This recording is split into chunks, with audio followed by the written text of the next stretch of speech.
Welcome back, subscribers, and to all non-subscribers, just hello.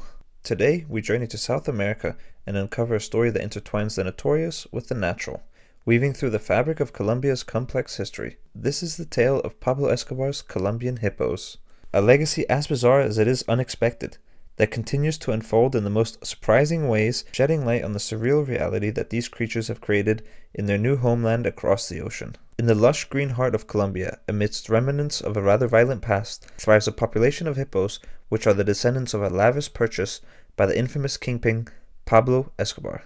Originally intended as exotic ornaments for his taste in luxury, these hippos have since embarked on an unintended journey, becoming local celebrities and ecological nightmares. They've taken over Colombia's nature as they thrive with no competition and no natural predators, which has basically allowed these hippos to do whatever they want, whenever they want.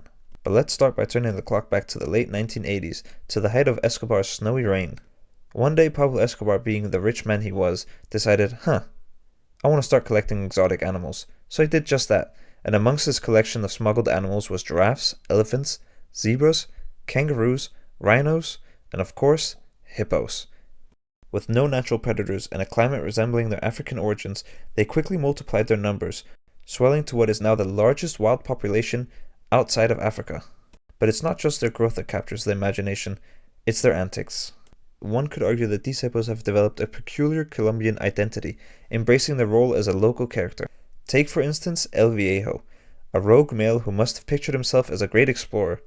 El Viejo embarked on what could only be described as a grand tour of the local villages, popping up in swimming pools, lounging in ponds beside schools, and even making appearances at community football matches. His escapades became so frequent that locals would only half-jokingly check their backyards for hippos before morning coffee. And then there's a story of Lorena, a young female who developed a peculiar fascination with the local cattle.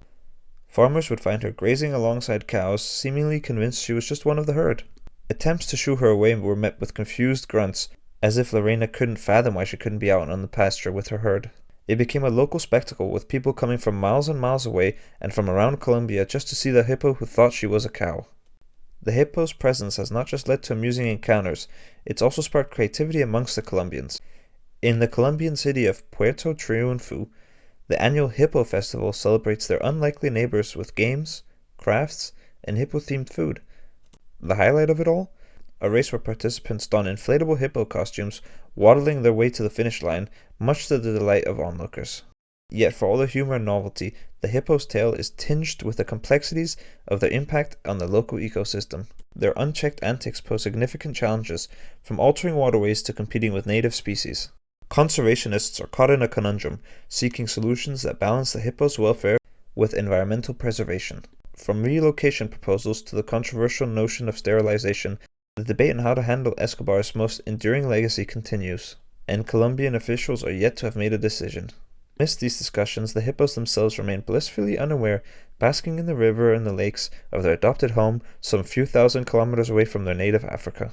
They've become a symbol of resilience and adaptation, thriving in a land far removed from their ancestors' origins. Their story is a testament to the unpredictable outcomes of human actions, and a reminder of nature's ability to find a way even in the most unexpected circumstances. As we conclude this extraordinary journey into the world of Pablo Escobar's Colombian hippos, we're left with a narrative richer than any fiction. It's a story of survival, adaptation, of conflict and coexistence. These hippos, once a mere accessory to a drug lord's opulence, have become integral threads in the tapestry of Colombia's natural and cultural heritage. Thank you for joining us for this week's video. I hope you guys liked it. Remember to subscribe, and as always, see you next week for next week's video.